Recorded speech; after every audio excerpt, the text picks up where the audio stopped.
The evening sky dimmed as Adil waited on the old whispered that tonight would open a door long closed.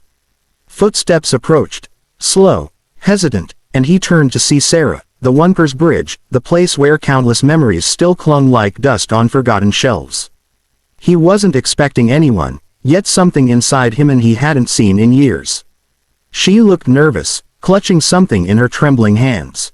Without speaking, she extended a small envelope toward him, her eyes silently urging him to take it as the cool breeze rippled around them.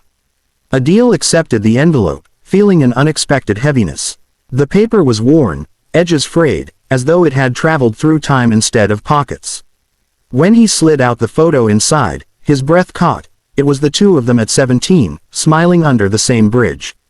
The photo was faded, almost ghost-like, but their faces remained unmistakable.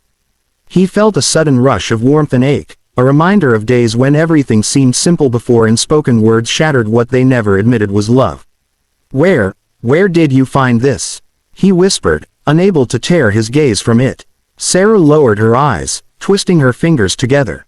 "I didn't find it, I kept it, all these years." Her voice cracked, revealing layers of emotions she'd buried. Adil tried to smile, but confusion tangled with nostalgia. Why now? Why bring back something he thought she'd forgotten? She motioned toward the back of the photo. "Turn it over," she said softly, fear and hope woven into every syllable. The moment he flipped the photograph, the world around them seemed to freeze. On the back, written in shaky ink, were the words, "If you ever feel lost, come back to me. I'll still be waiting." The handwriting was clearly hers, though younger, more innocent. Adil felt the ground tilt beneath his feet. His heart pounded with questions he never dared ask. "You wrote this," he said, voice barely audible. Sarah nodded, her eyes glistening. "I wrote it the day you left without telling me why."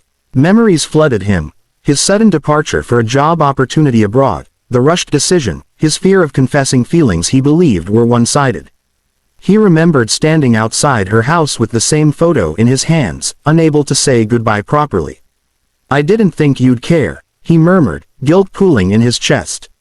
Sarah shook her head. "I cared more than you ever understood." She took a step closer, her presence feeling both familiar and heartbreakingly distant. She explained how she had searched for that photo the morning after he left, hoping it would help her hold on to something real. "But when I saw the message, I thought you wrote it for someone else," she confessed, voice trembling. "I thought I was just holding a memory that didn't belong to me." Adil's eyes widened. "You misunderstood. I wrote it for you." Silence settled, thick with all the years they'd missed, years stolen by assumptions, fears, and unspoken sentiments. Adil reached for her hand, but she pulled back gently. "There's more," she said. "Something you need to know." Her hesitation made his stomach twist. She took a deep breath and continued. "I kept waiting, Adil. Not for a month, not for a year. For 5 years." Her voice cracked on the number, and he saw the weight of that waiting etched across her face. "Every time I felt lost, I read your message.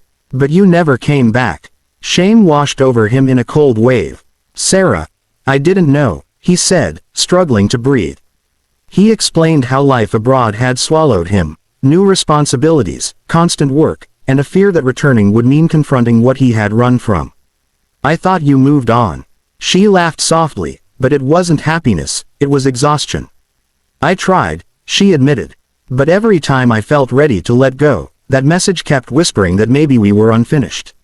She told him about the day she almost threw the photo away, standing by the river, tears blurring everything. "But something stopped me," she said. "Maybe it was hope, maybe it was stubbornness. Or maybe, I just wasn't ready to forget you." Adil felt tears burn his eyes. The idea that she had fought so long with memories of him felt like a knife twisting through his chest, reminding him of the cost of silence. "Then why today?" he asked softly. "Why bring this now?" Sarah inhaled deeply, raising her chin with newfound resolve.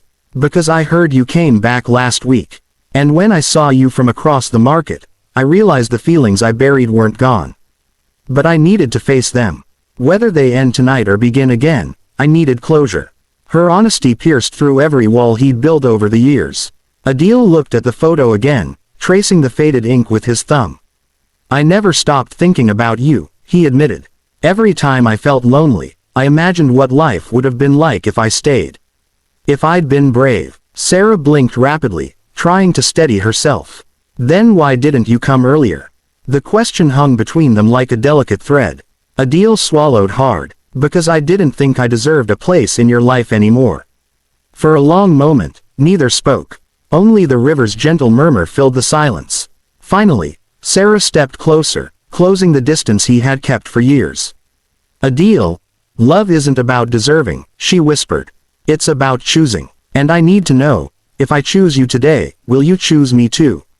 Not someday. Not maybe. Today. Her words trembled but held a quiet strength that shook him more than anything else. The weight of her question pressed against him.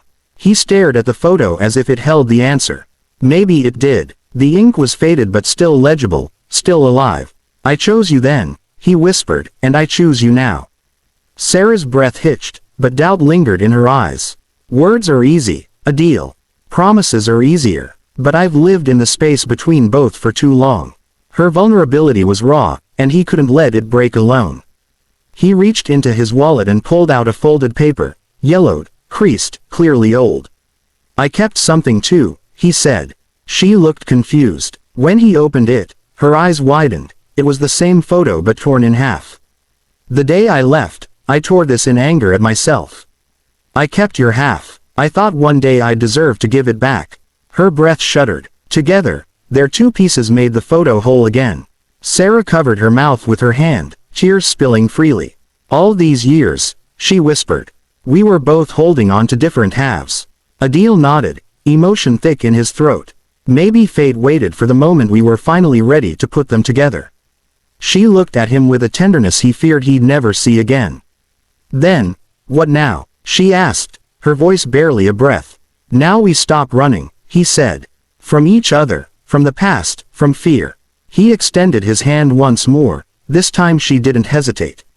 Their fingers intertwined like they had been waiting years for the moment. Whatever comes next, he whispered, we face it together. No more silence. No more distance. Sarah closed her eyes, letting the years of ache finally dissolve. Suddenly, thunder rumbled in the distance, and raindrops began falling, as if the sky itself recognized the moment. They stood under the soft drizzle, unaware of everything except each other. Sarah looked up and smiled faintly. This feels like a beginning, and an ending, she murmured. Adil nodded. An ending to regret, a beginning to honesty. He wiped away a raindrop, or maybe a tear, from her cheek. They walked along the bridge, their hands still joined. Sarah spoke about the dreams she abandoned, the ones she still held, and the ones she wasn't sure belonged in her future anymore. Adil listened with a sincerity she had never seen in him before. He told her about his lonely nights abroad, about the emptiness he couldn't explain, and the realization that home wasn't a place, it was a person he had left behind. As they reached the end of the bridge, Adil stopped and turned to her. Sarah, can I ask something? She nodded slowly. If that message on the back wasn't written years ago, he said, if I wrote it today, would your answer still be the same? She looked down at the photo, now whole again, and smiled through tears. My answer has always been the same. I was just waiting for you to ask. What happened next felt like the closure of a chapter and the opening of another. Adil gently pulled her into an embrace, not rushed, not desperate, but full of understanding and forgiveness. The faded photo, now resting in her hand, fluttered as the breeze passed, carrying away years of unspoken hurt. Then let's begin, he whispered against her hair. And for the first time in a decade, the future didn't feel distant, it felt shared. Subscribe to this channel and like it, thank you.